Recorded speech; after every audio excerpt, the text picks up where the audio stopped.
Hello hi to everyone. जैसे कि आप सबको पता है कि ईवीएस एनवीएस का एग्जाम 10-11 तारीख को है। इस वीडियो में हम उस एग्जाम में current affairs and GK portion को स्पेशली डिस्कस करेंगे कि नाउ अभी हमारे 20-25 दिन के आसपास टाइम बचा है, तो अभी हम कैसे उनको कवर करें और मैक्सिमम टू मैक्सिमम मार्क्स जितना भी हम ला सकते हैं। ऑलमोस्ट 60 में कुछ नहीं तो कम से कम 35 से 40 के बीच में हमारे मार्क्स आ ही जाए। ये मैं उनके लिए बात कर रही हूँ जो जीके जीएस को अभी तक अच्छे से कवर नहीं किए, होल्ड पर रखे हैं। अगर जिन्होंने कहीं जीके जीएस पढ़ रखा है तो वो अपने उसी सिलेबस से उसी सोर्स से स्टिक रहे। एक ही सोर्स फॉलो करने में आपका फायदा है, मल्टीपल सोर्स से आपको प्रॉब्लम होगी क्योंकि टाइम बहुत कम है। अब दूसरी चीज मुझे बताना है आपको एक प्रॉपर सोर्स। जैसे कि मैंने पहले वीडियो में बताया था, अगर आपने देखा है तो अच्छी बात है, नहीं देखा है तो आई एम रिवाइजिंग इट। परचम वीडियो है, परचम चैनल है एक मैम का, बहुत अच्छा पढ़ाती हैं। आप उनके वीडियो उनके चैनल पे जाइए और current affairs from July to December सबसे पहले पढ़िए, सबसे पहले पढ़ लीजिए। जैसे अगर आप कोई और चैनल जाएंगे, जैसे मान लीजिए स्टडी आईक्यू भी एक चैनल है। अभी प्रॉब्लम क्या है कि स्टडी आईक्यू बहुत मतलब एकदम कोर करता है वो सिविल को, तो वो आपको एनालिसिस ज़्यादा देगा रेदर देन फैक्ट्स। लेकिन हमारे एग्जाम में क्या आएगा, फैक्ट्स। मतलब वो करंट अफेयर्स में भी एनालिसिस देगा क्योंकि वो it is based on civil and all. लेकिन हमें क्या चाहिए, फैक्ट्स। हमें तो सिर्फ मार्क्स चाहिए और हमारे मार्क्स किस पे आएंगे, मैक्सिमम फैक्ट्स बेस्ड पे। ऐसी क्वेश्चन आता है हमारे में। तो अभी क्या है कि जैसे आप जुलाई से दिसंबर तक करंट अफेयर पढ़िए, तो आप बिल्कुल पीडीएफ पे मत जाइए बार बार। अगर आप पीडीएफ को देख भी रहे हैं उस चैनल के या किसी भी करंट अफेयर से आप कहीं से भी पढ़ रहे हैं, तो आप उसको खुद से लिखना, खुद से लिखिए। जैसे मान लीजिए एक दिन में मिनिमम जो भी तैयारी कर रहा है वो एक दिन में 5 से 6 घंटा तो पढ़ ही रहा होगा मिनिमम। जिसके पास जॉब, मतलब जो कोई करंटली कोई जॉब में नहीं है या फिर जॉब से छुट्टी लिया है या फिर जिसके पास प्रॉपर पूरा दिन है, वो 7 से 8 घंटे भी पढ़ रहा है। ऐसे में आप 2 घंटे करंट अफेयर्स को 2.5 घंटे दे सकते हैं पर डे, कम से कम 10 दिन तक, जब तक आपका करंट अफेयर जो है वो एक तरह से क्लियर ना हो जाए। तो अगर आप 2-2.5 घंटे करंट अफेयर्स को दे रहे हैं तो सबसे पहले क्या करें, करंट अफेयर्स को नोट करें।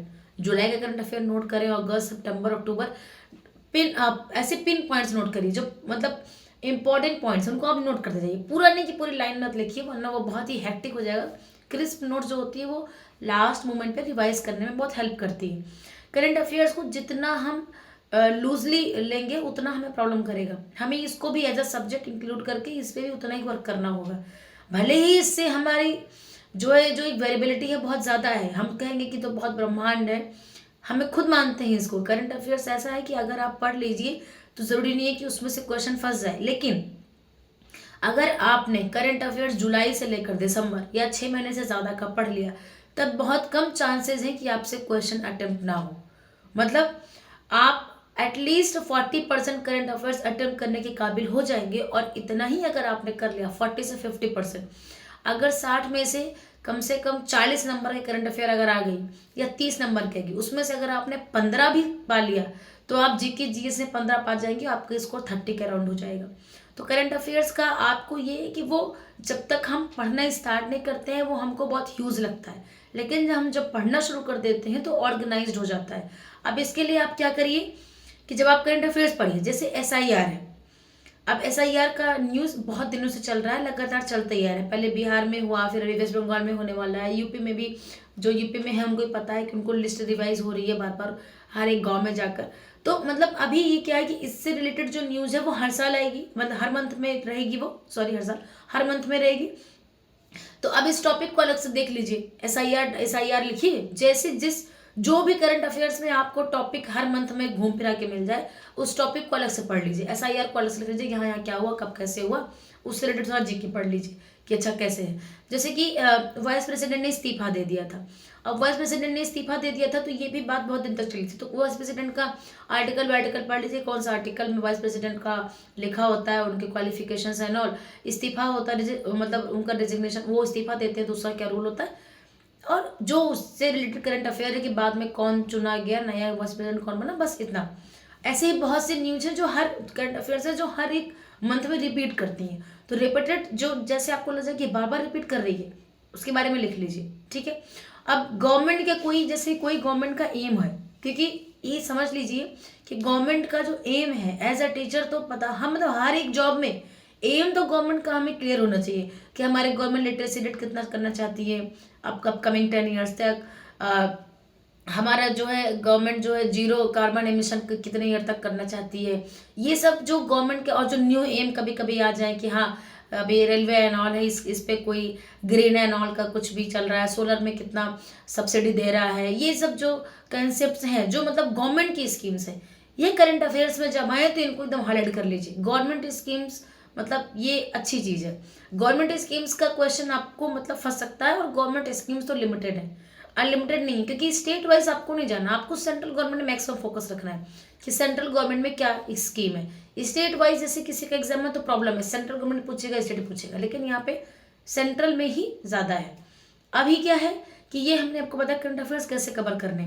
आप एक बार स्टार्ट करिए, आपको अभी भी लग रहा हो कि नहीं ज़्यादा है, बहुत ज़्यादा नहीं, एक बार आप कवर करिए। मैं आपसे बताती हूँ कितना भी ज़्यादा हो, मैथ रीजनिंग एंड ऑल जो नए सिरे से पढ़ रहे हैं उनके लिए ये भी उसी के जैसा ही है, वैसे इसको लट कर लीजिए और पढ़ लीजिए। और जिन्होंने बिल्कुल अभी कहीं कुछ नहीं पढ़ा है, please go at any channel, किसी भी चैनल पे आप जाइए और करंट अफेयर्स का 6 मंथ का मिनिमम पढ़ लीजिए। और अगर आपको लगता है कि आप पीडीएफ से ज़्यादा समझते हो, जैसे मेरा क्या प्रॉब्लम है या मैक्सिमम मुझे लगता है कैंडिडेट्स का है कि वो डायरेक्टली जब पीडीएफ देखते हैं तो उनको कुछ इन्फॉर्मेशन चाहिए उसको लर्न करने के लिए। ये स्पेशली उनके लिए है जिनको ज़्यादा इन्फॉर्मेशन होती नहीं है जीके जीएस की, तो उनको चाहिए कि किसके बारे में बात चल रही है। जैसे वंदे मातरम है, उसका अभी कुछ वंदे मातरम का जो है अभी गवर्नमेंट ने सेलिब्रेट किया। अब वंदे मातरम का बैकग्राउंड मैक्सिमम बहुत फेमस चीज़ है ये तो पता है, लेकिन अभी कोई बहुत यूनिक सी चीज़ इनका गवर्नमेंट ने इनॉग्रेट करके नाम रख दिया, या अगर आप ट्राइब एरिया को नहीं जानते किसी ट्राइबल के नाम पे कोई स्टेट का नाम रख दिया, या किसी फेस्टिवल को नया इनॉग्रेट कर दिया कि अभी इस फेस्टिवल को इस नाम जाना जाएगा, तो इस चीज़ में जिनको बैकग्राउंड पता है उनके लिए ईजी है, जिनको बैकग्राउंड नहीं पता उनको वो लर्न करने में डिफिकल्टी होगी। कौन सा सम्मेलन है, गवर्नमेंट कौन सा सम्मेलन में पार्टिसिपेट की, कौन से सम्मेलन में जाने वाली है, ये सब चीज़ों का बैकग्राउंड अगर थोड़ा सा पता रहेगा। वीडियो जब कोई करंट अफेयर पढ़ाता है तो थोड़ा थोड़ा बैकग्राउंड बताता है, तो इसीलिए बैकग्राउंड पता होने से आपको ज़्यादा अच्छे से रिटेन रहेगा। तो अगर आपकी जीएस जीके पे बहुत अच्छी पकड़ है तो आप करंट अफेयर्स का पीडीएफ ले लीजिए, अदरवाइज आप करंट अफेयर्स को पढ़िए, उसमें थोड़ा बहुत जीके जीएस कवर हो जाएगा, करंट अफेयर्स भी कवर हो जाएगा। लेकिन सिर्फ जीके जीएस पढ़ना शुरू कर देंगे, करंट अफेयर छोड़ देंगे, तो जीके जीएस में करंट अफेयर कहीं कवर नहीं होता है। तो ये उनके लिए है जो लास्ट मोमेंट तक भी नहीं पढ़े हैं। Thank you so much. अभी भी कोई डाउट हो कुछ हो और किसी का कोई और डाउट हो सब्जेक्ट में तो आप पूछ सकते हैं। ये डाउट बहुत सी कैंडिडेट्स ने मुझसे पूछा था जब मैं कमेंट रीड कर रही थी, तो आई हैड टू क्लेरिफाई। पहले तो मैंने खुद से ही वो क्वेश्चन किया कि मैं कैसे पढ़ रही हूँ, तो फिर मैंने अपने आप को देखा कि पहले जब इनिशियली मुझे कुछ नहीं पता था मैंने कैसे पढ़ना शुरू किया था। अभी तो खैर कंपटीशन देते थे, एक बार एक पैटर्न बन जाता है कि हाँ आपको ये पढ़ना है। तो फिर उस स्टेज पे जाकर मैंने इस चीज़ को सोचा कि अच्छा जब मुझे कुछ नहीं आता था, without any clue how I started, तो this will be the helpful for the candidates. Thank you so much, मिलते हैं नेक्स्ट वीडियो में।